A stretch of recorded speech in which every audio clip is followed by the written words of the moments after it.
Pronto. Bom, esse é o nosso top 10 de imunização com a doutora Cláudia Valente. Agradeço muito a participação da doutora Cláudia, que é pediatra, alergista e imunologista, coordenadora do Serviço de Alergia e Imunologia do Hospital da Criança de Brasília e coordenadora do Departamento Científico de Imunizações da Sociedade Brasileira de Alergia e Imunologia, e é minha parceira como membro também do Comitê Interinstitucional de Farmacovigilância das Vacinas, o CIFAV, da SASDF. É um prazer ter a senhora aqui conosco. Doutora Cláudia e Arthur, a palavra está com vocês. Muito obrigado. É um prazer, André, participar dessa sessão com o Arthur. Assim, a gente escolheu com carinho, né, Arthur? Assim, o ano de 2025 foi um ano muito rico em termos de publicações e novidades em imunizações. E aí, para o serviço de infectologia do HUB, eu acho que essa discussão vai ser muito rica. É um prazer estar aqui com vocês. Eu espero ajudar na discussão.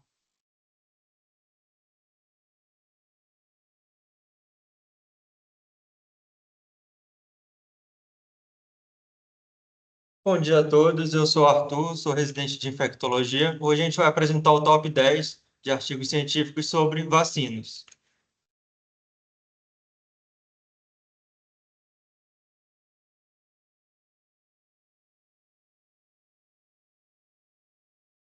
Então, falar um pouquinho sobre a nossa seleção, né, Arthur? Que, assim, que a gente tinha antecipadamente escolhido mais artigos, mas que a gente resolveu enxugar um pouco, né, para que a discussão seja mais rica, não é isso? Isso. O primeiro artigo vai avaliar a eficácia da vacina TAC3, também chamada de Qdenga, o nome comercial, em adolescentes durante a pandemia em São Paulo, uma epidemia de dengue, no ano de 2024. Foi um estudo de caso controle. O segundo estudo que a gente decidiu colocar foi um estudo de não inferioridade entre uma e duas doses da vacina HPV. Um estudo publicado no New England em dezembro de 2025. O terceiro artigo ele vai avaliar a eficácia e o impacto do nirsevimab, um anticorpo monoclonal, no Chile durante uma epidemia ali de vírus sincicial respiratório. Esse foi um estudo observacional retrospectivo que foi publicado na Lancet em junho de 2025. E o quarto artigo ele é um relatório publicado pelo Comitê nos Estados Unidos de Vacinação acerca das recomendações expandidas para vacinação contra pneumococo em indivíduos a partir de 50 anos. Antigamente, a recomendação era uma idade acima de 64 anos, e aí esse relatório vem apontando a necessidade da vacina em indivíduos a partir de 50 anos. E, por último, é um artigo publicado também na Lancet em 2024, que vai avaliar a contribuição da vacinação no impacto, né, na sobrevida e na saúde ao longo de 50 anos, que marcou, em 2024, a expansão do programa de imunização global. Então, o primeiro artigo, falando um pouquinho da vacinação contra a dengue, os autores do artigo eles colocam que a dengue é uma doença viral sistêmica transmitida pelo mosquito Aedes, é endêmica na região tropical, principalmente na América e Ásia, mas tem uma sobreprevalência elevada, acima de 50% da população. Destacam também que o aumento da temperatura global vem aumentando, né, os casos em todo o mundo. Além disso, a dengue sintomática vai afetar principalmente crianças e adolescentes, numa idade de 6 a 16 anos, e também leva a algumas infecções secundárias que agravam ainda mais esse quadro de dengue. Apesar de ter uma baixa letalidade em adolescentes, adultos e jovens, aproximadamente 20% desses indivíduos infectados acabam sendo hospitalizados e 6% vão acabar desenvolvendo uma doença grave. E isso vai levar a sobrecarga dos sistemas de saúde, principalmente durante os surtos. E os locais geralmente já têm recursos limitados para manejo de doenças gerais, nessas situações de surto, prejudica ainda mais o funcionamento. Olhando um pouquinho para o Brasil, a dengue já afetou 18 milhões de pessoas e ocasionou 17 mil mortes nos últimos 25 anos. E aí os autores levam em consideração a pior epidemia em 2024, onde tiveram 6 mil mortes. Os autores colocam ainda na introdução a existência das 3 vacinas tetravalentes, vivas e atenuadas contra a dengue Vaxia, a TAC3, que é chamada de Qdenga, e a vacina do Butantan, em São Paulo. Eles colocam que a vacina do dengue Vaxia foi a primeira vacina cujos resultados foram relatados inicialmente demonstrou proteção contra casos leves e graves de dengue confirmada virologicamente.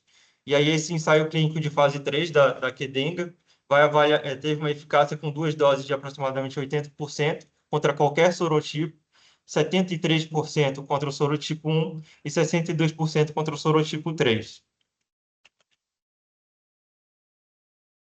Foi um estudo de caso controle, então, conduzido no estado de São Paulo, entre fevereiro e dezembro de 2024. E aí a secretaria, então, iniciou a vacinação, essa campanha de vacinação em fevereiro, em adolescentes de 10 a 14 anos, com um regime de 2 doses da Qdenga, com intervalo de 3 meses entre elas. E aí o final do estudo foi em 3 de dezembro, e aí um total de 689 mil participantes do estudo foram considerados, então 508 mil fizeram a primeira dose e 181 mil as segundas doses.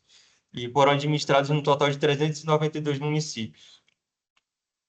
O objetivo do estudo, então, foi avaliar a eficácia da vacina contra a dengue na redução da probabilidade de dengue sintomática e confirmada virologicamente, seja pela presença do antígeno NS1, seja pela positivação do PCR nos adolescentes de 10 a 14 anos. Então, a população foi mais voltada para esses adolescentes dos municípios de São Paulo, que realizaram os testes em S1 ou PCR para dengue durante o período do estudo e que tinham informações completas, seja de idade, sexo, local de residência e o status e data de vacinação, além do teste de dengue.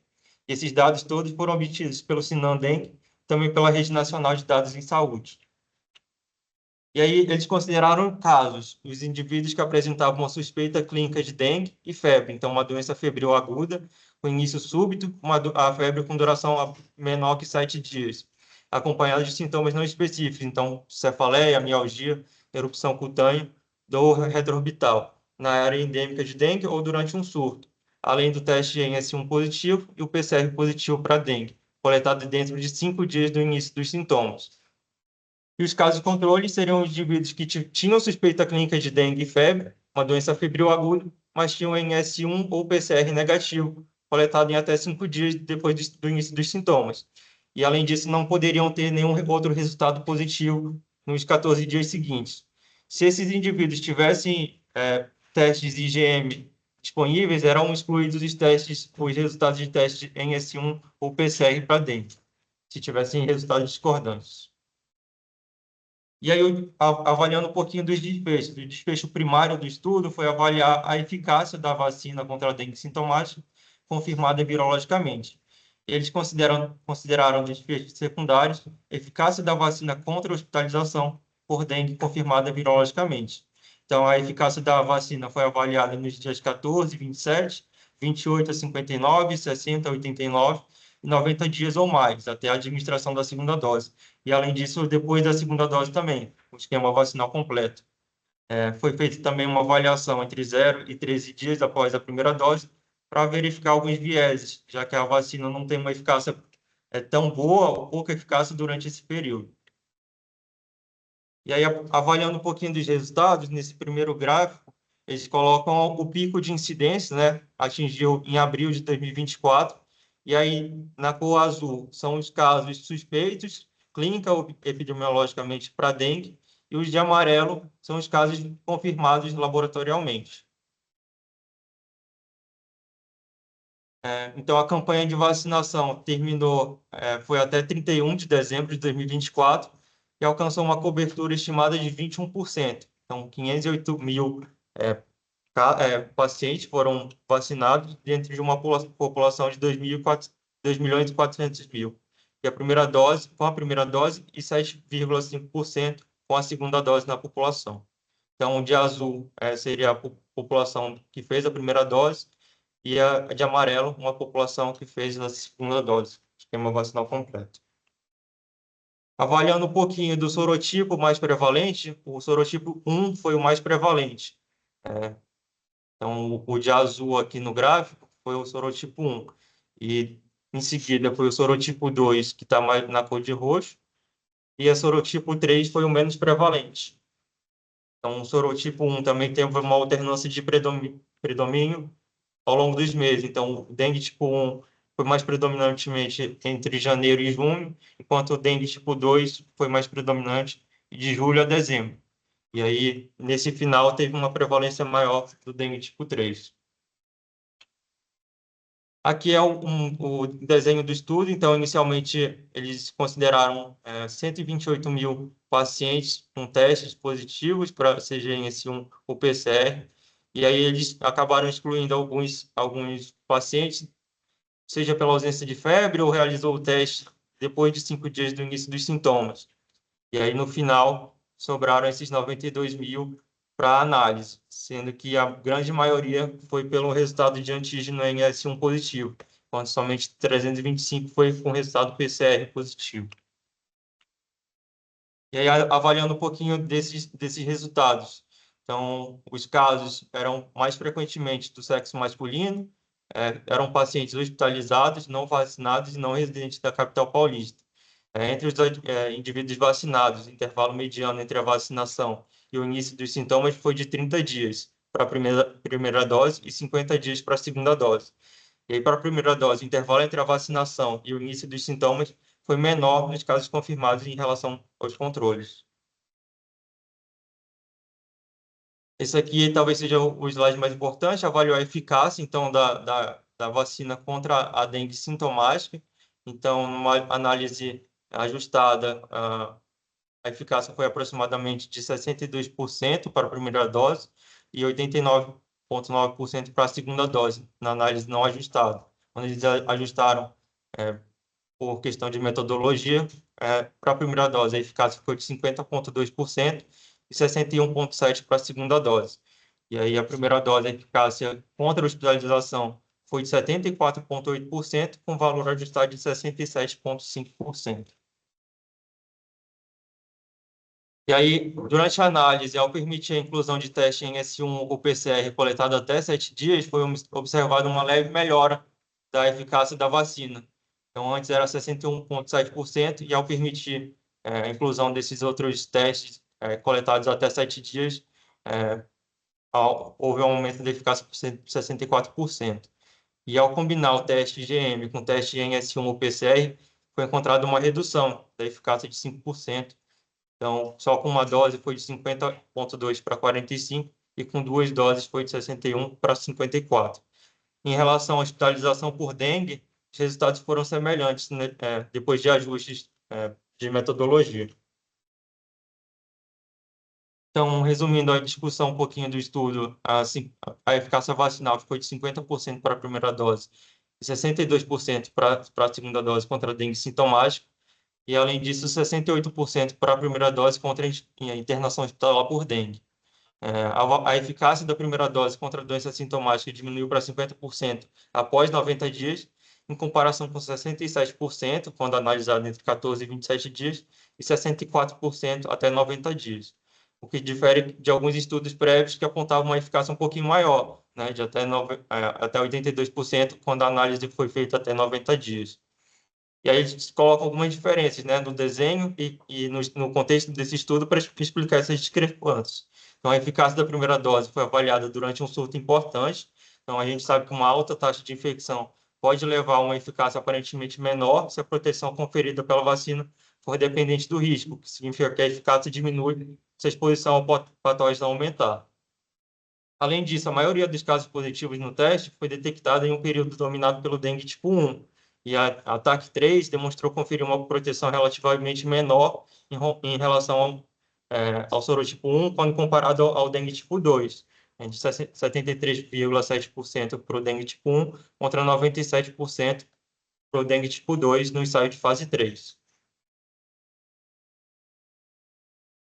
E aí a evidência de eficácia com uma dose. Então, com uma intervenção de resposta a surto, os resultados sugerem que em países ou região de alta transmissão de dengue, uma única dose pode fornecer proteção substancial contra a doença sintomática e também contra a hospitalização.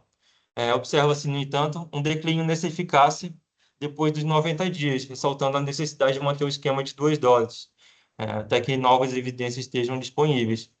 A vacina, então, poderia servir como uma ferramenta, né, para mitigar o risco de doença para viajantes que visitam a região com alta transmissão de dengue. Avaliando a proteção após os 14 dias, está de acordo com a análise exploratória que foi publicada no estudo da QDengue da fase 3, observando uma redução na incidência da doença 2 semanas após a primeira dose, independente do estado sorológico basal. E também tem consonância com os requisitos de esquema de vacinação para viajantes. Além disso, eles destacam que a baixa cobertura vacinal, tanto para a primeira quanto a segunda dose, nesse estudo, então teve uma implementação nacional que ocorreu em apenas 521 dos 5.570 municípios brasileiros. Também teve uma faixa etária de 10 a 14 anos, que historicamente apresenta uma menor adesão aos calendários de vacinação de rotina, em comparação às outras faixas etárias. E também existe também a hesitação, né, vacinal pós-pandemia do Covid, que pode ter influenciado esses dados. Eles colocam algumas limitações do estudo, então as primeiras doses foram administradas durante um surto massivo e as segundas doses quando a epidemia já estava quase em declínio. A cobertura vacinal durante o período foi de 21% para a primeira dose, 7% para a segunda.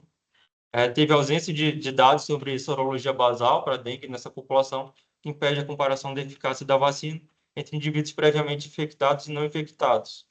Além disso, os casos assintomáticos e leves podem ter sido subnotificados, e aí acaba interferindo na análise dos dados. Pode ter acontecido também alguma classificação incorreta dos resultados dos testes, tem uma capacidade limitada para avaliar a eficácia da vacina contra o dengue tipo 3, justamente por ser um sorotipo menos circulante durante essa epidemia, e também o número de casos com informações sobre esse sorotipo foi muito pequeno para permitir estimativa de eficácia. E aí, de conclusão desse primeiro estudo, ele demonstrou a proteção da vacina contra a dengue sintomática, confirmada virologicamente, e hospitalização por dengue, também em adolescentes, destacando a importância contra a dengue como medida de saúde pública. A proteção foi oferecida apenas pela primeira dose, ressalta o valor de uso emergencial em situações de surto. Alguma consideração, doutora, sobre esse primeiro artigo? Tem muitas considerações, né, Arthur, porque a gente está falando de uma doença do impacto, né, uma arbovirose como a dengue, né, nos países tropicais, e o Brasil, e, né, todo o continente africano, e a representação para o Brasil, né, lembrar historicamente que lá pelos anos 90, você tinha o quê? 1 milhão de casos, e a gente ficava assustado, né, sem óbito, quando em 2024 a gente tem 6 milhões de casos com 6 mil óbitos, né, como você colocou. Então, assim, é bem complicado. E o desenvolvimento, quando a gente fala de vacina, né, então, assim, desenvolvimento de vacina da dengue, a dificuldade, né, que os cientistas tiveram para desenvolver uma vacina viva atenuada, né, que tem essa dificuldade, a doença com esse impacto, e você tem que ter um cuidado em quem aplicar, porque é uma vacina viva atenuada, então os pacientes imunodeprimidos você tem que ter um cuidado, né, essa vacina vai ser contraindicada, e a questão de você conseguir achar uma vacina que vá proteger contra 4 sorotipos, né, e ainda com a última vacina licenciada, que era a Dengvax, que teve a questão da resposta de maior gravidade nos pacientes que receberam a vacina e eram soronegativos, né? O fenômeno da ADE, do Antibody Dependent Enhancement, né? Que as pessoas faziam, por causa dos anticorpos subneutralizantes, um caso grave de dengue depois de vacinado, se tendo contato com o vírus. Então, todo esse cuidado dificulta muito o desenvolvimento. E com esse trabalho a gente já começa a discussão mostrando, né, que foi organizado pelo Júlio Croda, que hoje está lá no Mato Grosso, que é o estudo de vida real, né? Isso é muito, muito legal, porque a vacina foi aprovada, nos trials você tinha a população da Tailândia, da Indonésia, do Brasil também, mas é diferente quando é o controle, né, do estudo da pesquisa da indústria, quando é de vida real. Então, esse estudo traz o seu valor, e ele fez isso no meio de uma epidemia de dengue, e você conseguir que esses adolescentes viessem para a segunda dose para fazer essa avaliação. E a felicidade é que, mesmo você já tendo uma diferença, né, porque a vacina, como ela tem uma base do dengue 2, né, fazendo alteração de genes para proteger contra os outros sorotipos da dengue, então é uma vacina recombinante, mas mesmo assim você teve, né, proteção para dengue 1 e agora com a circulação da dengue 3 no Brasil, a gente vai ver como é que a vacina se comporta, mas assim, é um instrumento maravilhoso de proteção para a população brasileira e a gente precisa, né, ver como isso se comporta. Então, nos trials controlados, a eficácia para hospitalização girava em torno de 76%, e quando era nos locais, a maioria do vírus circulante era dengue 2, e nesse estudo de vida real, essa proteção se manteve, né? E acho que a maior preocupação é a proteção para hospitalização em caso grave, né? Com sobrecarga da rede de saúde e tirando vidas, né? Por uma doença imunoprevenível. Então, assim, são essas as coisas assim muito, muito importantes. A gente está, né, como médico no Brasil, tendo contato e vendo os detalhes do desenvolvimento da vacina da dengue, e agora chegando, né, a nova vacina do Butantan, que vai ser, foi definido pelo Ministério da Saúde para alcançar a população acima de 50 anos. Né? Acho que era isso. Eu não sei se o pessoal quer falar, André quer falar alguma coisa? Tem a questão sempre, discussão, que é a questão do caso controle, e o controle seria realmente um controle, você estava no meio de uma epidemia, e usar NS1, né, para definição de caso positivo ou negativo, mas, assim, foi pelo menos uma tentativa do estudo de vida real e que tem o seu valor. Doutora Cláudia, eu tenho uma dúvida só para polemizar. Fala. O que você pensa em relação ao risco aumentado de hospitalização ter sido observado só na Dengvax e não ter sido visto na Qdenga ou agora mesmo na vacina do Butantan, né? Se é um fenômeno que de fato foi isolado na Dengvax ou que talvez a gente só não tenha ainda tido gente suficiente avaliada para a gente achar esse tipo de alteração. Para avaliar, eu acredito que fosse característica da vacina mesmo, André. Eu acho que nessas vacinas, eu acho que pela questão do desenvolvimento dela, em cima, né, do dengue 2, sendo uma vacina recombinante, eu acredito que realmente esse fenômeno não vai se observar. Obrigado.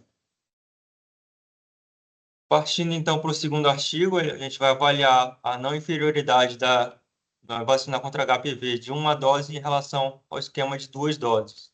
Então, os autores colocam que a infecção pelo HPV continua sendo uma das principais causas de câncer de colo de útero na população global, né? E os subtipos 16 e 18 são responsáveis por cerca de 77% de todos os casos. E a vacina seria um instrumento ali de prevenir a maioria dos casos, mas apenas 27% das adolescentes no mundo foram vacinados. Isso depois de 20 anos das recomendações iniciais da OMS com relação a essa vacina. Existem países, né, com acesso limitado à vacinação, que concentram 90% dos casos e mortes por câncer de colo de útero. Isso, são países geralmente também sem acesso ao rastreamento e tratamento adequado. Estudos recentes indicam, então, que uma única dose da vacina contra o HPV pode oferecer proteção semelhante à de 2 doses, com uma resposta imune duradoura por até uma década. Então, os estudos realizados no Quênia, na Costa Rica, na Índia e na Tanzânia mostraram essa alta eficácia e uma resposta imunológica sustentada apenas com uma dose. Esse estudo, publicado, então, na New England, ele vai avaliar a eficácia, né, publicado em 3 de dezembro de 2025, é um estudo ensaio clínico randomizado, duplo cego e controlado, que teve como objetivo avaliar essa não inferioridade de uma dose em comparação a 2 doses da vacina contra o HPV. Então, eles utilizaram a população de estudo, eram mulheres jovens, sexualmente ativas, sem infecção prévia por HPV 16 ou 18 no início do estudo. E aí a intervenção do estudo foi a administração de 1 ou 2 doses da vacina bivalente ou nonavalente contra o HPV. O desfecho principal foi avaliar a incidência de infecção persistente por HPV 16 ou 18 no colo de útero ou na vagina ao longo de 5 anos de segmento. Fizeram uma análise adicional também, então incluíram um grupo não vacinado para estimar a efetividade da vacina em condições reais. As participantes elas receberam a vacina conforme o grupo alocado, foram feitas, né, avaliação cervicovaginal periodicamente para detectar o HPV e também amostra de sangue para avaliar a resposta imunológica por meio de anticorpos. A testagem por HPV foi utilizado esse TypeSec2, capaz de detectar 46 tipos de HPV oncogênicos e não oncogênicos. As participantes, então, foram acompanhadas por até 5 anos, recebendo visitas regulares para a coleta de amostra biológica a cada 6 meses, avaliação clínica e atualização de dado comportamental através de um questionário que avaliava a escolaridade, tabagismo, o desenvolvimento puberal e o histórico sexual dessas participantes. E aí, a partir disso, foram calculadas as taxas de incidência e razão de risco. A não inferioridade da vacina, então, foi avaliada com intervalos de confiança já pré-especificados, comparando uma e duas doses. Então, esse foi basicamente o desenho do estudo. Então, inicialmente incluíram cerca de 20.000 garotas de 12 a 16 anos que tinham o histórico HPV negativo, né? Então, 10.000 receberam a vacina bivalente e os outros 10.000 receberam a vacina nonavalente. E aí eles dividiram esse grupo que recebeu a vacina bivalente em uma ou duas doses, assim como aqueles que receberam a vacina nonavalente em 1 e 2 doses. E, além disso, eles colocaram um grupo controle ali para estimar os efeitos, a eficácia da vacina em um mundo real, né? E aí, de resultados, então, uma dose da vacina foi não inferior a 2 doses de vacina na proteção contra o HPV 16 e 18. Então, teve uma diferença aqui semelhante entre uma e duas doses, seja pela infecção pelo HPV tipo 16 ou 18, só que a proteção contra os demais sorotipos de HPV parece ser maior com duas doses. Então, houve diferença com relação aos outros tipos de HPV quando avaliado uma ou duas doses em relação aos não oncogênicos. Falando um pouquinho ainda da eficácia da vacina, comparando o esquema vacinal com vacina bivalente ou nonavalente, teve uma eficácia semelhante também entre os dois grupos, seja de uma ou duas doses, seja a vacina bivalente ou nonavalente para a proteção tanto do HPV tipo 16 quanto 18, quanto os outros tipos de HPV. Então, nessa outra análise, mostrou realmente a eficácia semelhante entre a vacina bivalente e nonavalente, seja com uma ou duas doses na proteção contra HPV 16 e 18. E aí, eles viram uma maior eficácia na proteção contra o HPV 31, obtida com duas doses da vacina bivalente, em comparação a uma única dose dessa mesma vacina. Então, para duas doses, teve uma eficácia de 82,6%, enquanto com uma dose para HPV tipo 31, teve só 38% de eficácia. Não houve diferença na eficácia de proteção pela quantidade de doses de vacina aplicada, uma ou duas doses para os demais tipos de HPV, 52, 58, 6 e 11. E aí, na discussão, eles colocam que após 5 anos de acompanhamento, uma única dose da vacina bivalente ou não bivalente contra HPV proporcionou proteção semelhante à de 2 doses, que é o esquema padrão para adolescente. A avaliação da cronologia dos eventos ao longo do período de 5 anos indicou que a proteção persistiu por pelo menos 5 anos. Observou também que uma dose da vacina nonavalente não foi inferior a 2 doses em relação à proteção contra 7 tipos de HPV carcinogênicos presentes na formulação da vacina. E esses 7 tipos serão responsáveis por aproximadamente 95% dos cânceres de colo de útero. Além disso, a eficácia contra a infecção por HPV 16 ou 18 foi de pelo menos 97% nos grupos de dose única. Um intervalo de confiança estreito, uma descoberta que aponta as projeções, né, de que uma dose única prevenirá a maioria das novas infecções e doenças subsequentes associadas a esses tipos. E, por fim, eles colocam que a eficácia da vacina HPV dose única foi alta em relação a todos os tipos de HPV, incluídos na formulação da vacina nonavalente. Eles colocam também que o aumento da valência em vacinas de dose única seria o ideal para melhor controle do câncer cervical. De conclusão, então, a alta cobertura vacinal contra o HPV é um pilar disposto de controle do câncer de colo de útero, mas até o momento, nem 1/3 das adolescentes elegíveis em todo o mundo receberam a vacina. Isso já está licenciado há quase 20 anos. E as evidências mais atuais, então, desse estudo apontam a recomendação alternativa da OMS para a vacinação contra HPV em dose única, para alcançar uma cobertura mais alta, mantendo também uma eficácia suficientemente alta. Então, esse foi o segundo artigo.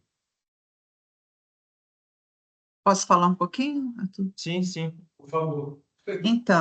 Então, esse artigo o Arthur falou que foi Juliana, né, que não está presente, que ressaltou, um artigo super fresco, né, de final de 2025, e falando em termos de vacina, a gente tem vacina que protege contra o câncer, né, não só como doenças infecciosas preveníveis por vacina, mas também proteção contra o câncer, né, e a Organização Mundial de Saúde tem como uma meta de diminuição de câncer de colo de útero, né, para 2030, e essa vacina que foi licenciada lá em 2004 e na rede pública, no Programa Nacional de Imunizações, ela entrou em 2014, e a questão da não expansão dessa vacina nos programas nacionais no mundo todo é a questão do custo, né, gente? Então, uma vacina que foi licenciada inicialmente com 3 doses, né, 0, 2 e 6, ou 0, 1 e 6 meses, e com o passar do tempo foi se vendo que a resposta ela é muito imunogênica, né?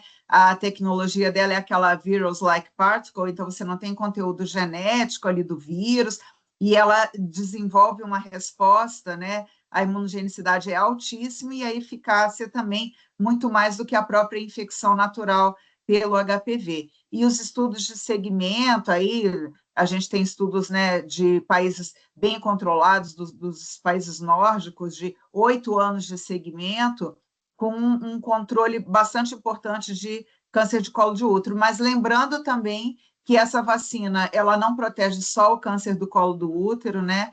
Lembrando que vários cânceres têm uma relação muito forte com o HPV, como o câncer de pênis, o câncer anal, o câncer de orofaringe. Então, por isso também importante a imunização da população dos meninos, né? Então, não só uma vacina para meninas, mas esse foco inicial dos programas nacionais da questão do controle do câncer do colo do útero, né? Que, lógico, que além da prevenção e o tratamento precoce, a vacina entra como uns pilares, né? Da Organização Mundial de Saúde na controle disso. E aí, isso, a vacina começou a ser utilizada em 2004, lá por 2013 começou já a ter publicação de estudo com eficácia de 2 doses, e mostrando-se bastante importante, aí, especificamente aqui no Brasil já se adotou isso, e agora já com as publicações já mostrando a eficácia sustentada com uma dose. E aí o que autoriza os programas nacionais a instituírem isso como política e você ter possibilidade de disponibilizar a vacina para um maior número da população, né? Então, assim, maravilhosa essa vacina. É isso mesmo. Passando para o terceiro artigo, então vai avaliar a eficácia, imunogenicidade e segurança da vacina contra a influenza. Na verdade, esse é o terceiro artigo, vai avaliar a imunização contra o vírus sincicial respiratório, a eficácia, o impacto do nirsevimab no Chile durante a primeira temporada de imunização, uma estratégia do governo chileno para prevenir a infecção pelo vírus sincicial respiratório, um estudo observacional retrospectivo. Então, o vírus sincicial respiratório é a principal causa de infecção do trato respiratório inferior no mundo, afetando especialmente os menores de 1 ano. E aí, até 2023, a prevenção no Chile era restrita a bebês de alto risco, utilizando o palivizumab, que era um anticorpo monoclonal caro, de meia-vida curta, administrado mensalmente durante a temporada do vírus sincicial respiratório. Em 2024, o Chile, então, adotou essa estratégia de profilaxia com nirsevimab, também é um anticorpo monoclonal, mas tem uma meia-vida mais prolongada e um menor custo, por meio do Programa Nacional de Imunização. Então, uma dose única e gratuita do nirsevimab foi oferecida a todos os bebês nascidos até 6 meses antes do início da temporada, ampliando significativamente a cobertura preventiva. Algumas estratégias semelhantes foram implementadas em países do hemisfério norte, em 2023 e 2024, com resultados promissores. E aí, até março de 2025, existiram 19 artigos e estudos que avaliaram essa eficácia e o impacto do nirsevimab. O estudo NIS-CL, do Chile, avalia, então, a eficácia e o impacto desse anticorpo na redução de hospitalização pelo vírus sincicial respiratório em 2024. Eles utilizaram registros nacionais para fazer esse estudo. Só colocando a diferença, então, o palivizumab, é um anticorpo monoclonal que tem utilizado há mais tempo para prevenção, tem uma duração, uma proteção por um período relativamente curto, de aproximadamente 30 dias, com esquema de administração que requer 2 doses, doses mensais, até 5 doses, durante a temporada de circulação do vírus sincicial, que varia por região. E aí, o nirsevimab vem como um anticorpo monoclonal que oferece uma proteção por uma temporada inteira do vírus sincicial respiratório de aproximadamente 5 a 6 meses, e requer dose única, também por temporada. E aí, o desenho do estudo é um estudo observacional retrospectivo, realizado em nível nacional. Utilizou alguns bancos de dados nacional do sistema do Chile para extrair informação sobre o nascimento, a vacinação contra o vírus sincicial e demais doenças, além do número de hospitalização no período. A internação hospitalar, então, foi definida para esse estudo como infecção respiratória baixa relacionada ao vírus sincicial respiratório, se ocorresse pelo menos 7 dias após o nascimento, durante a temporada, e também tivesse um registro da alta hospitalar que tivesse algum desses códigos, né, de pneumonia por vírus sincicial, bronquite por vírus sincicial, ou bronquiolite aguda não especificada, ou vírus sincicial respiratório como doença classificada em alguma outra parte. E aí, o período analisado foi de abril até setembro de 2024. Abril, por ser um mês antes do início da temporada do vírus sincicial, e setembro, baseada na circulação do vírus sincicial em temporadas anteriores.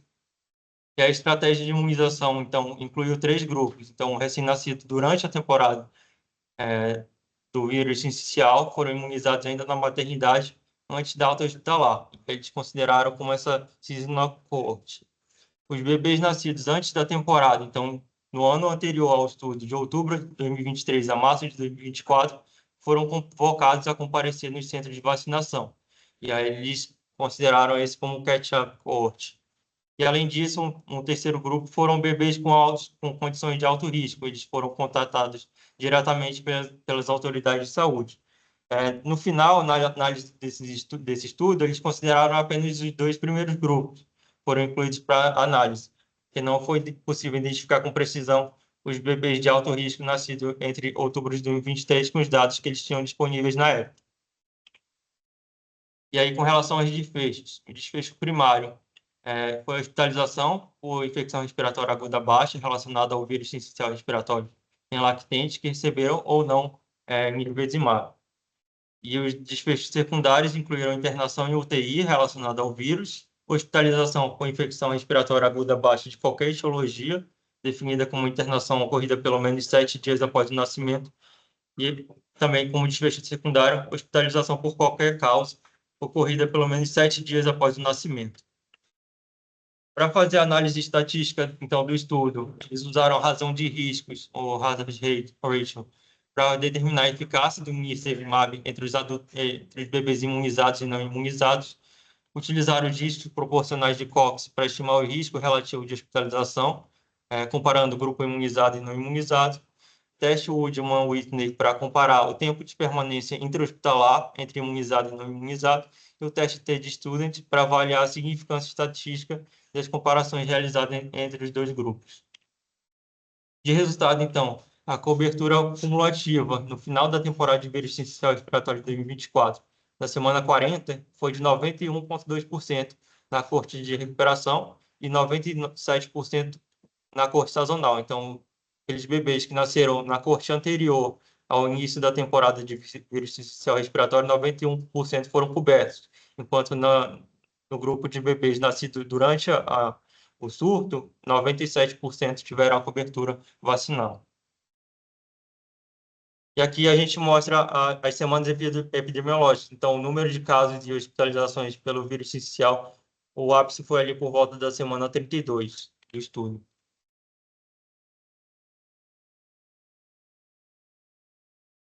De resultados, então, o nirsevimab foi responsável por diminuir 76% do risco de hospitalização por infecção respiratória aguda baixa, e, além disso, 84% do risco de hospitalização em leito de UTI.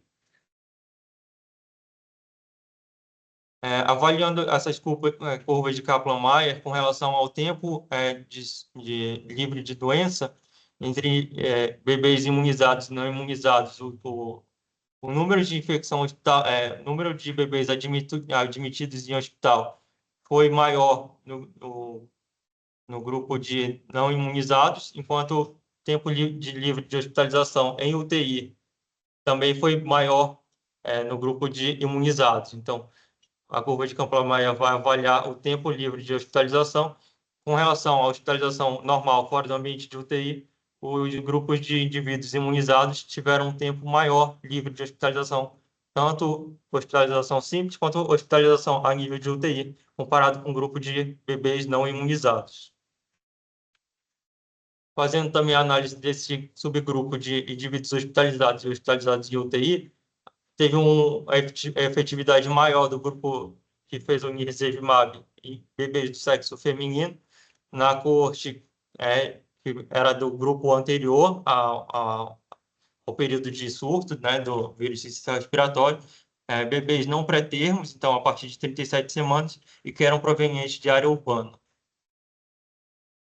O impacto do nirsevimab, se essa mesma estratégia tivesse sido utilizada em anos anteriores, iria ser observada uma redução do número de casos, do número de hospitalizações, uma redução no risco de hospitalização, também um menor número necessário de imunização para que esse objetivo fosse cumprido. Então, a estratégia reduziu significativamente a hospitalização por infecção respiratória baixa relacionada ao vírus sincicial, estimou a eficácia do nirsevimab contra internação hospitalar em 76% e 84,9% em UTI. E aí foi estimada ainda uma redução de 77% da infecção, da hospitalização por infecção respiratória aguda relacionada ao vírus sincicial, em comparação com o cenário que ninguém tivesse sido imunizado, baseado na média dos anos anteriores. Algumas limitações do estudo. Então, uma ausência de testagem rotineira para o vírus sincicial no Chile pode ter levado a inferência na causa de hospitalização por meio desses códigos, com possibilidade de viés de classificação. Além disso, um status de imunização indeterminado de cerca de 2.300 lactentes, e depois foram excluídos da análise primária, poderia configurar um viés de pesquisa. Além disso, a análise poderia ter sido mais relevante se considerasse os dados dos anos pré-pandemia de Covid, excluísse os dados no período imediatamente depois da pandemia. E talvez a principal limitação foi que o estudo se restringiu a crianças que foram hospitalizadas, desconsiderando o impacto do nirsevimab em crianças que não tivessem manifestações graves que necessitassem de hospitalização. E aí, de conclusão, a gente coloca que houve uma redução substancial na utilização de leito, que é uma conquista notável na saúde pública, principalmente nessas circunstâncias de surto e epidemias. E os resultados de estudo reforçam a importância da introdução da profilaxia contra o vírus sincicial em programas nacionais para reduzir a carga do vírus sincicial e também diminuir os custos em saúde. Então, esse foi o terceiro artigo. Posso falar? Posso?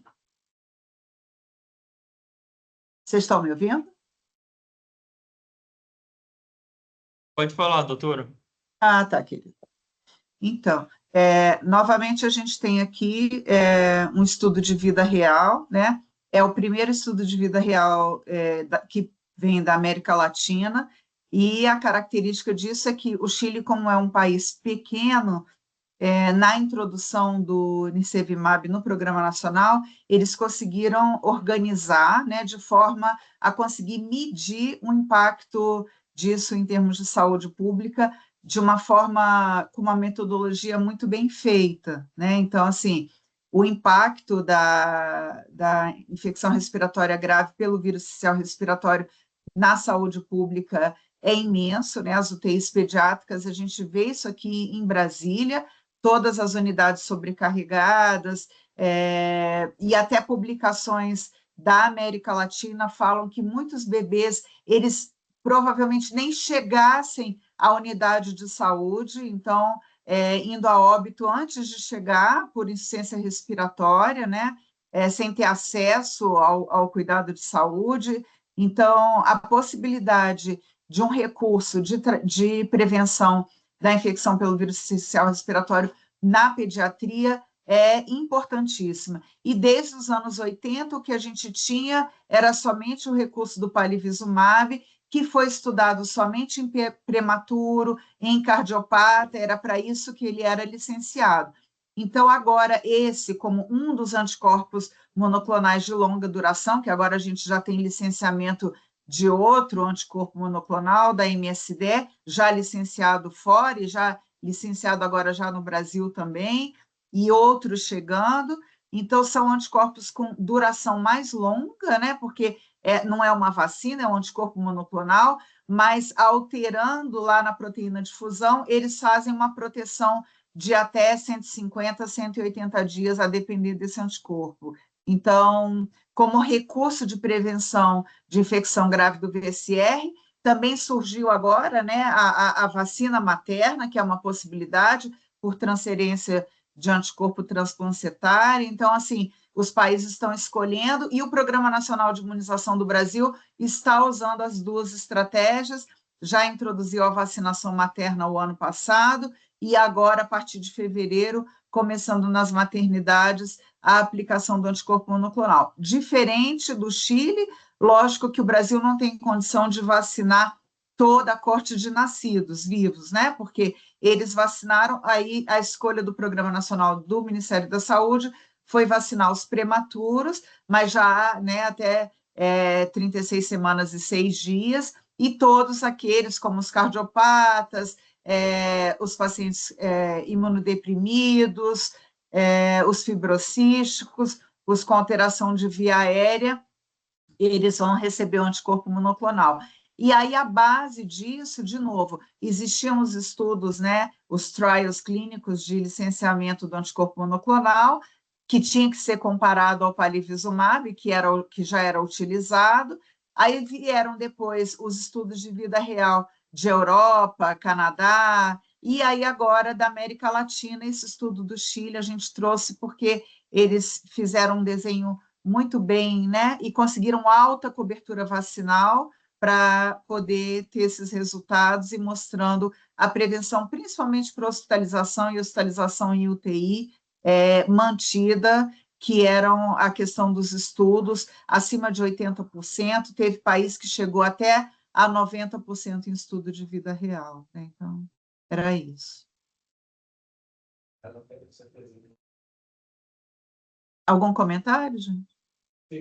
Uma dúvida aqui. Diga. Se você falar de no microfone. Bom dia, professora.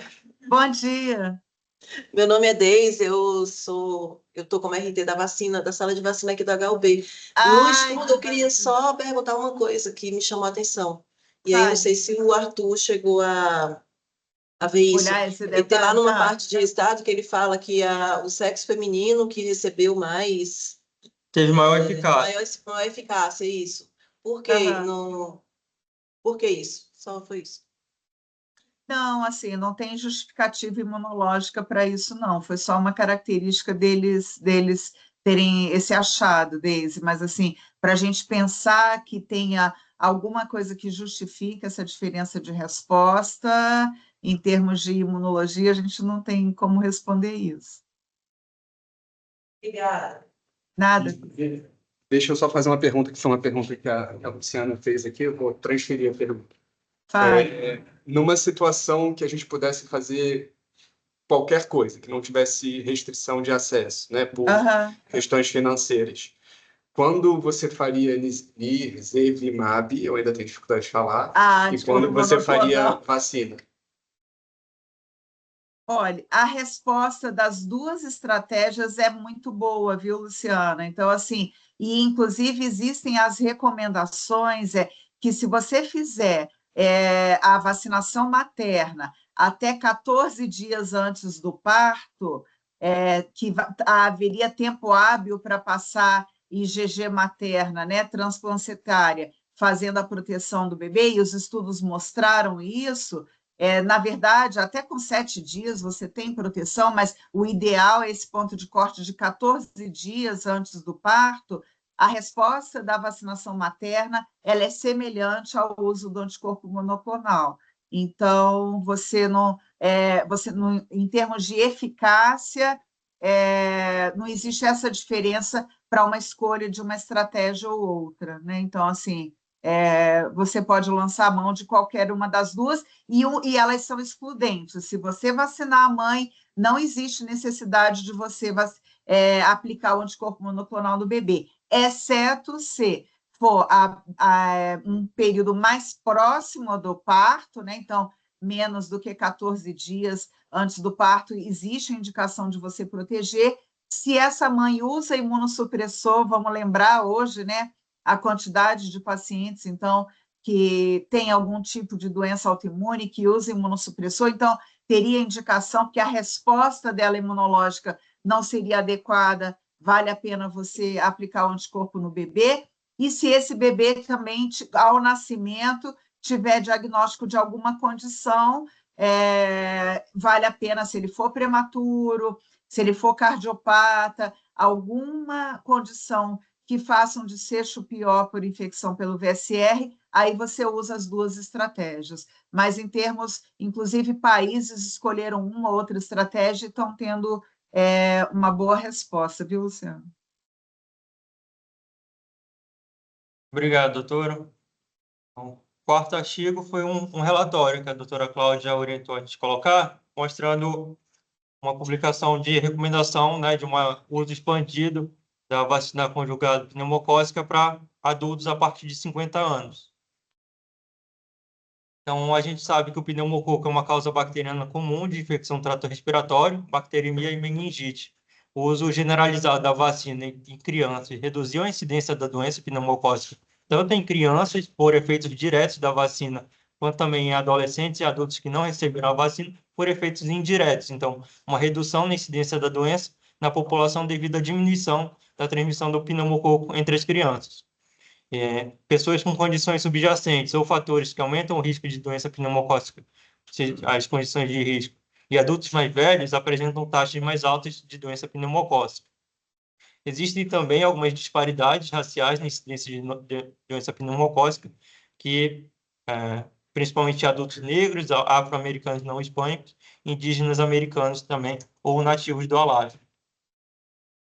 Esse relatório, então, resume as evidências consideradas pelo Comitê de Imunização em relação à expansão da recomendação de incluir adultos de 50 a 64 anos no esquema vacinal para pneumococo, destacando consideração sobre a incidência e mortalidade da doença pneumocócica, além de disparidades em saúde e dos usos de recursos. Então, entre julho e outubro de 2024, o comitê avaliou o uso da vacina pneumocócica em adultos de 50 a 64 anos, sem vacinação prévia, usando essa estrutura ETR, que é Evidence to Recommendations, que considera os benefícios e riscos de vacinação, os valores e preferências dos pacientes, a aceitabilidade da recomendação, viabilidade de implementação, a questão da equidade em saúde, além do uso de recursos e o custo e efetividade em relação à implementação de uma nova recomendação. Foram revisados dados publicados e não publicados sobre incidência, mortalidade, cobertura vacinal e também modelos econômicos, com estratificação por raça e etnia, quando esses dados estivessem disponíveis. Foram feitas também algumas revisões que foram complementadas por buscas no Medline, PubMed e alguns clinical trials do governo americano. Analisando um pouquinho a incidência da doença pneumocócica em adultos a partir de 19 anos, a pneumonia pneumocócica foi responsável de 12 a 13% de todos os casos de pneumonia que requerem hospitalização, levando a cerca de 225 mil hospitalizações de adultos nos Estados Unidos todos os anos. E aí, entre adultos de 50 a 64 anos com doença pneumocócica invasiva, e naqueles hospitalizados com pneumonia pneumocócica, cerca de 90% deles apresentavam uma ou mais condições de risco. Então, seriam parte do grupo de risco que se beneficiariam de uma vacinação. Em 2022, adultos de 50 a 64 anos apresentaram também taxas de incidência e mortalidade por doença pneumocócica invasiva Então, a taxa de incidência é de 13,2%, 13,2 a cada 100 mil, e mortalidade 1,8 a cada 100 mil habitantes. E olhando essas taxas, elas foram superiores a de todas as outras faixas etárias, exceto justamente para aqueles grupos de risco, né? Então, 65 anos ou mais, que tinham uma incidência e mortalidade maior do que esse grupo de 50 a 64 anos. E aí, os dados obtidos em relação à disparidade racial na incidência da doença pneumocócica e na cobertura vacinal, mostrou que também adultos negros atingiram o pico e uma idade mais jovem, né, de incidência de doença pneumocócica. Então, o pico de incidência de doença nesse grupo de negros foi mais jovem em relação aos demais grupos da mesma faixa etária. Além disso, o uso da vacina pneumocócica 13 em crianças nos Estados Unidos reduziu essas disparidades, e provavelmente isso devido a efeitos indiretos da vacinação nas crianças. Mantiveram a disparidades raciais em outros sorotipos, justamente porque o sorotipo mais coberto nas crianças foi esse pneumocócica 13. Avaliando a imunogenicidade e segurança da vacina pneumocócica em ensaios clínicos, eles fizeram algumas comparações. Então, a vacina pneumocócica conjugada 15 e a vacina pneumocócica conjugada 13.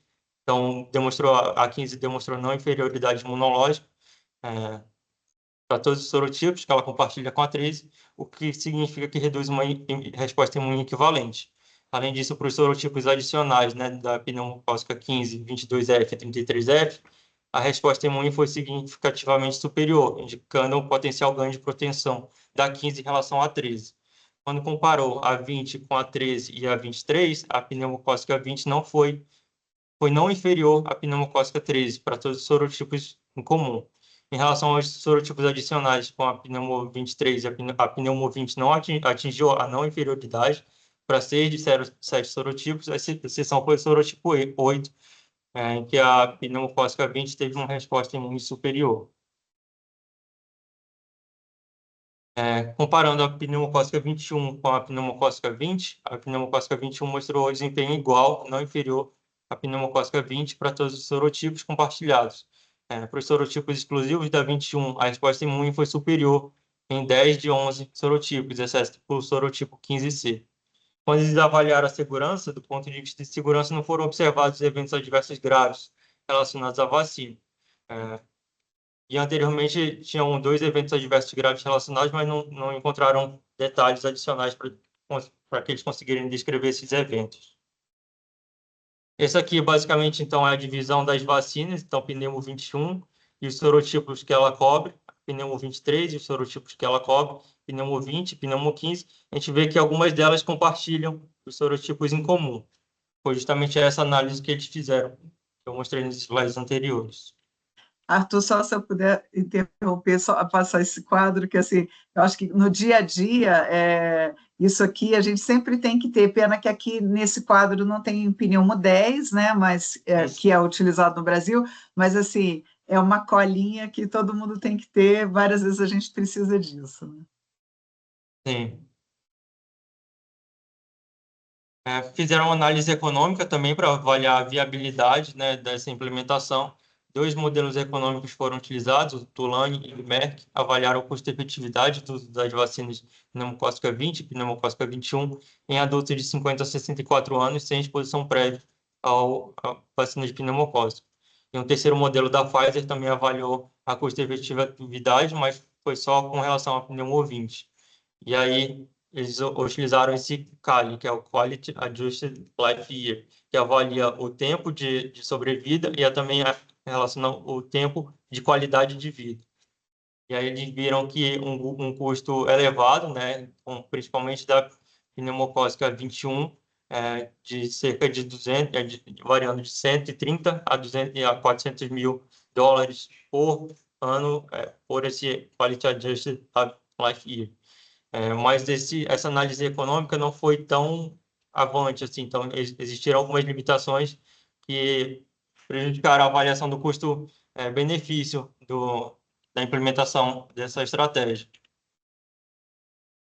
A recomendação de adultos e entre 19 e 49 anos apresentando alguma das seguintes condições deveriam receber a vacina contra pneumococo.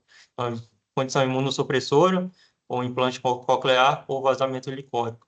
Ou também alguma condição crônica, também seria indicação desses adultos entre 19 e 49 anos de receber vacina contra o pneumococo.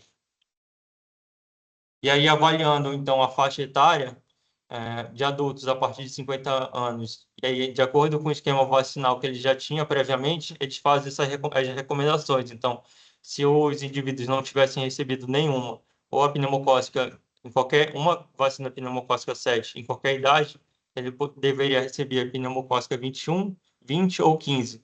E aí, se fosse 15, se a 15 fosse administrada, precisaria de uma dose de pneumo 23.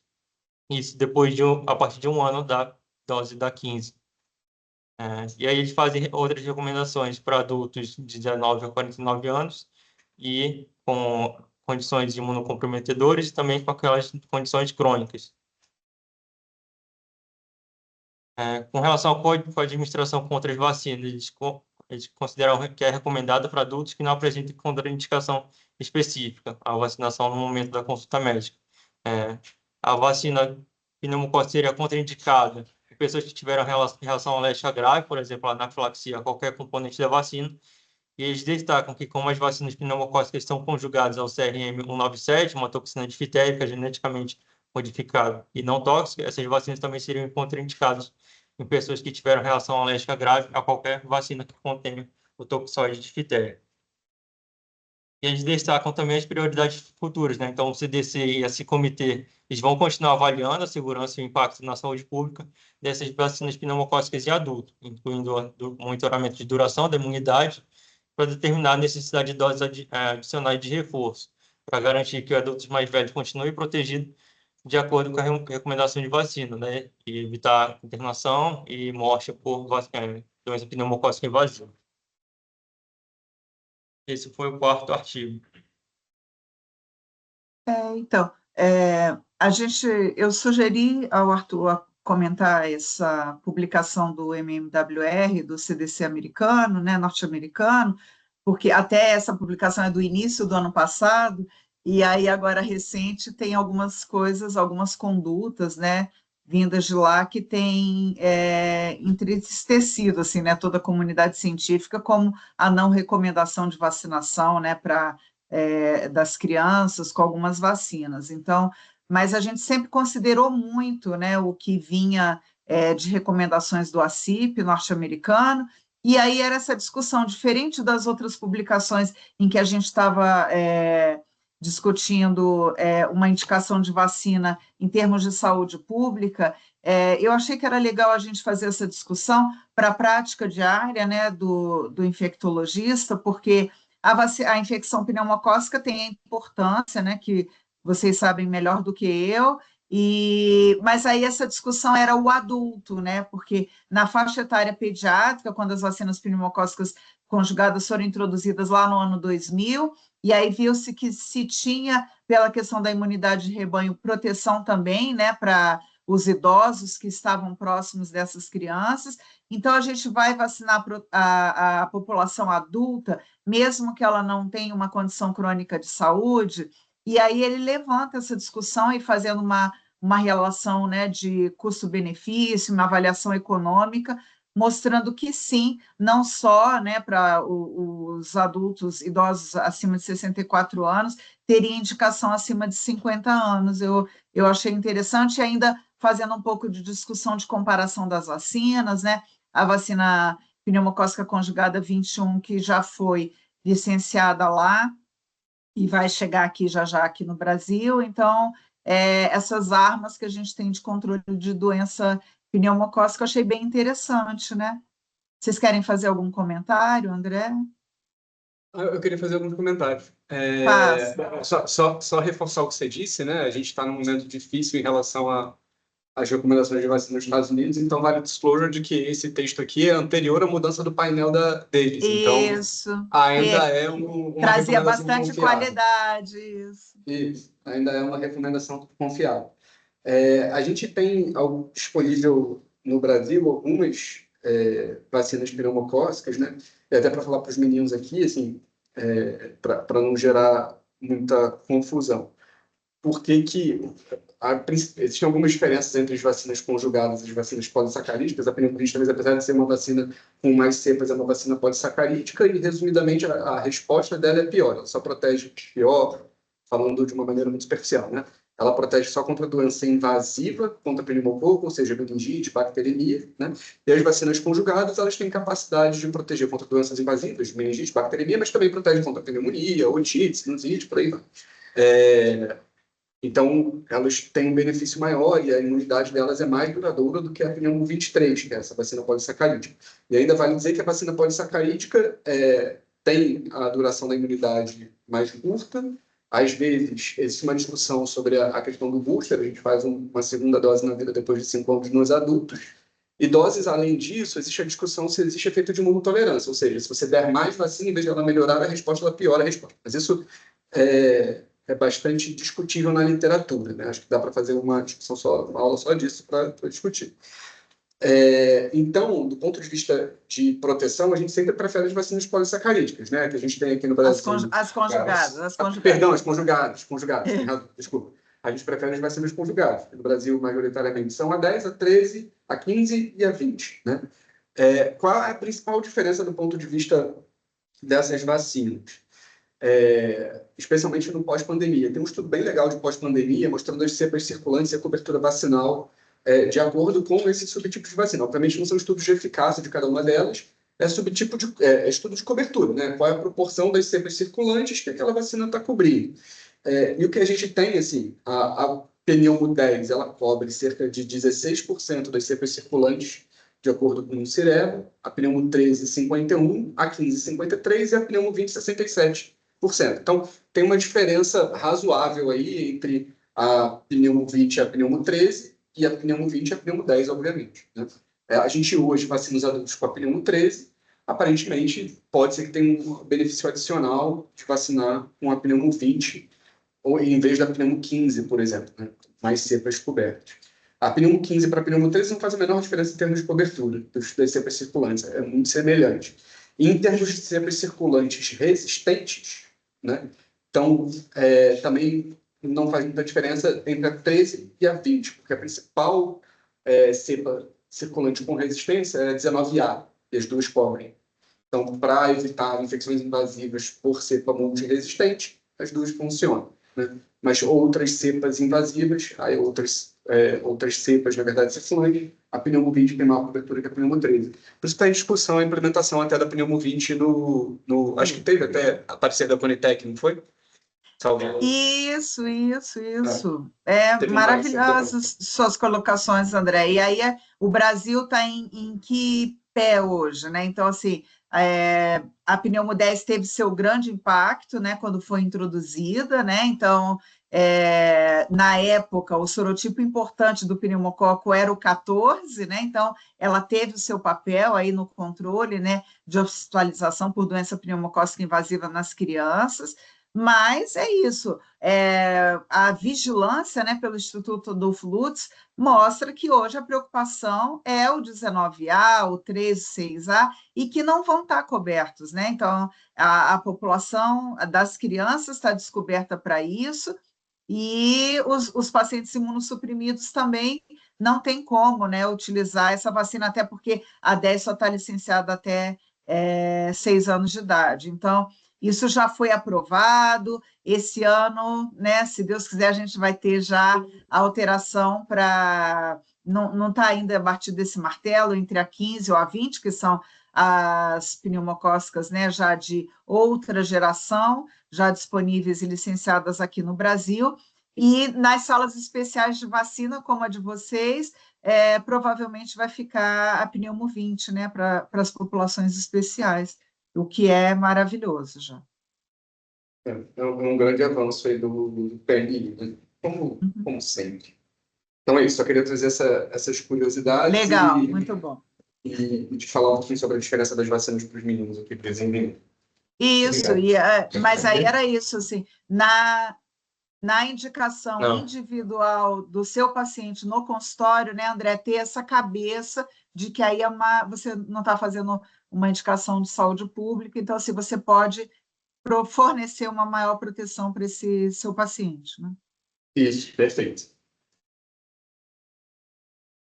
Doutora, bom dia. Meu nome é Luciana, sou infecto aqui. Eu vou desviar só um pouquinho do assunto, me desculpa, mas eu queria uma opinião da senhora. Aproveitando a temática de doenças respiratórias, eu queria saber qual a sua opinião a respeito de fazer a vacina da Abrismo em populações, por exemplo, oncohematológicas, pré-quimioterapia, fora da faixa etária que é recomendada atualmente em pacientes mais jovens, que não têm muitos dados. Eu queria saber qual a opinião da senhora. Do VSR, você está falando? Isso, de fazer a Abrismo em grupos mais jovens, mas, por exemplo, principalmente na população oncohematológica pré-quimioterapia, que a gente sabe que tem algumas que têm um risco bem mais alto de complicações respiratórias, tipo mieloma, LLC. Eu queria saber o que a senhora acha de vacinar esses grupos pré-químio, mesmo fora da faixa etária, em pacientes mais jovens.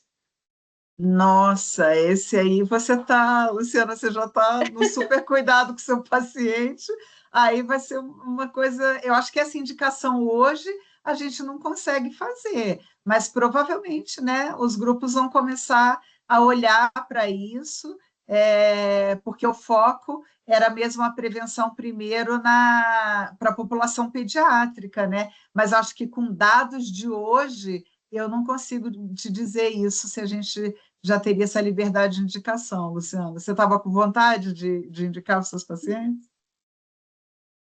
Então, eu confesso que sim.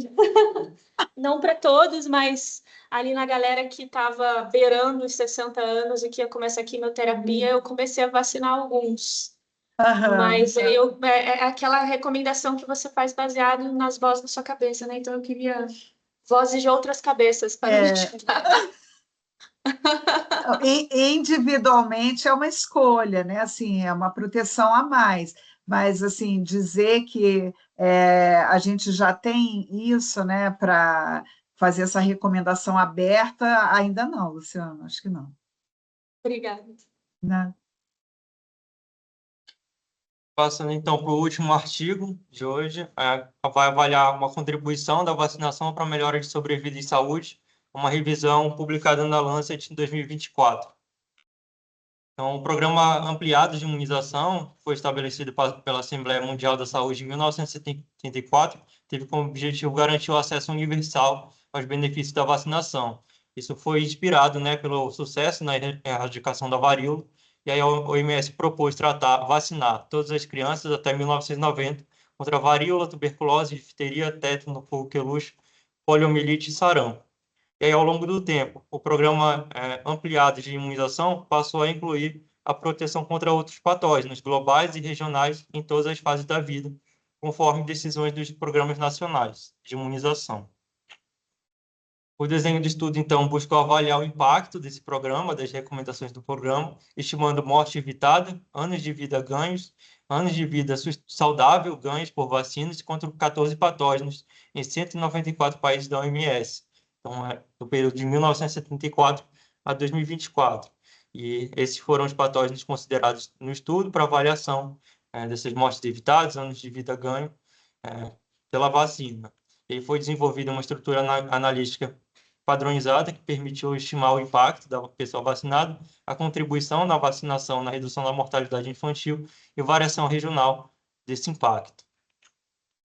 O objetivo principal foi avaliar as mortes evitadas, anos de vida ganho, anos de saúde plena, ganhos, e estimar também a proporção de redução na mortalidade infantil em menores de um ano atribuível à vacinação, e como objetivo secundário, avaliar esses resultados por região da OMS, também por extrato de renda do Banco Mundial.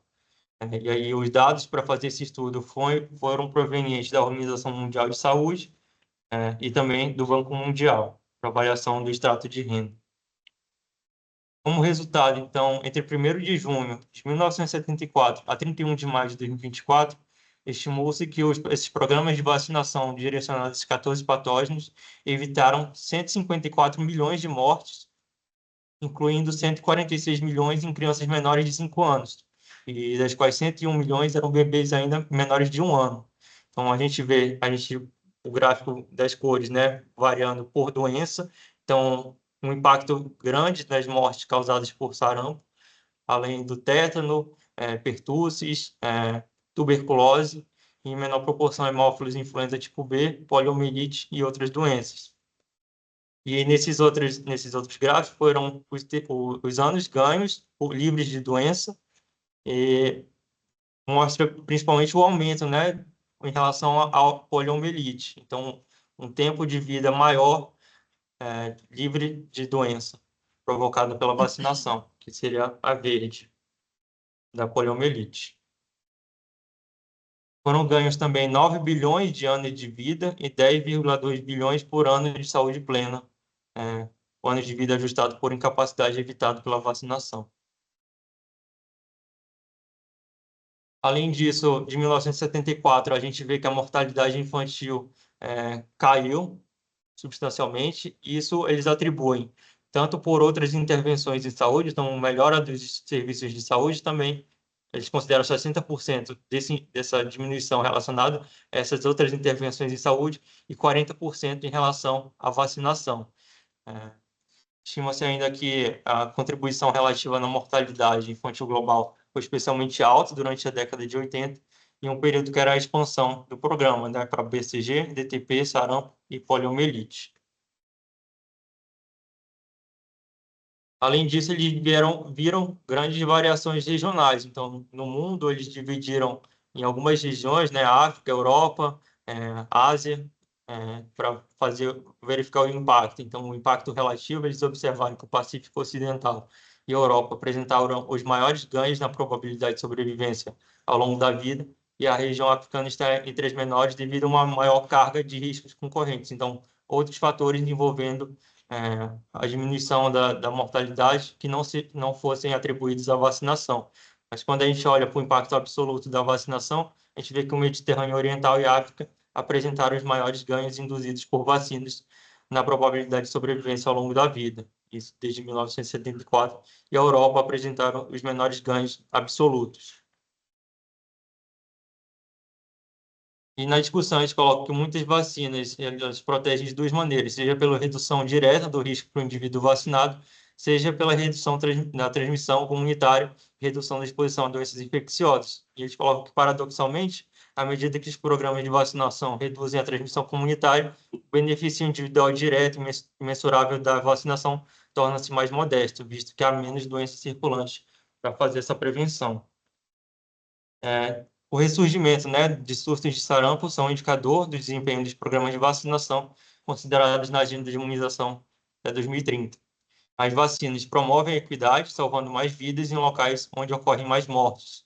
A contribuição das vacinas para a redução total da mortalidade infantil variou entre as regiões, sendo maior justamente nas regiões africanas e europeias da OMS, e as regiões em que as cargas absolutas de mortalidade são bastante diferentes. Então, avaliando a África e a Europa, a gente viu diferença significativa, porque a carga de doença e também os serviços de saúde, a qualidade e acesso aos serviços de saúde são diferentes. E de conclusão, a gente coloca que os resultados deste estudo reforçam a ideia de que as notáveis conquistas da vacinação são acumuladas ao longo dos anos por meio de esforços consistentes, multifacetados, baseados em dados e operacionalmente realistas.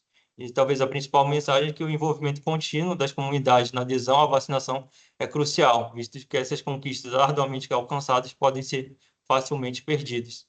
E coloco que os próximos 50 anos são muito promissores, mas exigem determinação coletiva e sustentada para que isso concretize. Acho que essa foi a mensagem final assim, da top 10 de vacina. Eu acho que para fechar, vocês estão me escutando? Sim, sim. Então, eu fui discutir com o Arthur falando que esse artigo, para quem é apaixonado por imunização, eu acho que assim, a gente trouxe como uma fonte para todo mundo ter, né?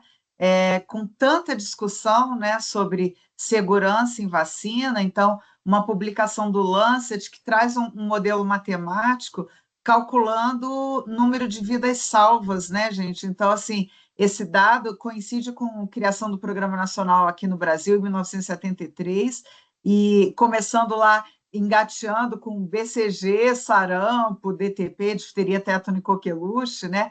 E poliomielite, a vacina oral ainda atenuada, e até onde a gente caminhou para a gente ter hoje, né? Aí 19 vacinas contemplando tantas doenças, né? E tendo esse impacto em termos de qualidade, e a questão de ressaltar a responsabilidade individual. Então, assim, eu não vou me vacinar e eu vou ficar bem aqui. Não, não é isso, né? Então, quando a gente vê esses surtos de sarampo surgir, pipocar no país e no mundo todo, na Disney, não sei aonde. Então, assim, a proteção individual também vai influenciar na proteção coletiva, né? Então, eu acho que quando você tiver que defender imunização, a gente trouxe aí um instrumento que essa publicação acho que ficou muito legal. Muito bom, doutora. Cláudia, final mesmo. Queria agradecer a senhora, mostrar aqui ó, a nossa sala, que a senhora acabou não vendo. Pode vir. Eu tô achando... Oi, galera. Eu tô achando chique, gente, isso aí. Muito chique. Queria agradecer a senhora a sua disponibilidade, participação, foi ótimo. Imagina. E da próxima vez a senhora pode vir presencialmente também para a gente discutir todo mundo junto aqui, depois tomar um café, conversar. Ela conhece a sala, eu acho. Você conhece a sala daqui, não conhece ou não? Não. A de vacina? Não, eu me disseram que eu ia ser convidada, não recebi o convite. Ixi, Maria, então tá. Então, a próxima vez a senhora vem presencialmente e a gente leva a senhora lá na sala de vacina que tá bonitona. Beleza. A Deise está dizendo que a senhora pode vir quando quiser, não precisa de convite, não. Tá, liberado. Tá bom, gente. Quero levar a diretora do Hospital da Criança aí para a gente conseguir abrir a nossa sala e que os residentes, né, André, que a gente faça essa picadinha aí de empolgação com imunização, galera. Pelo amor de Deus, não é só antibiótico, por favor, vacina. Isso aí. Muito obrigado, doutora Cláudia. Um prazer, abração, gente. Bom Ótimo dia para vocês. Tchau, tchau. Tchau, Arthur. Parabéns. Tchau, obrigado, querido. doutora. Parabéns, tchau. Obrigado.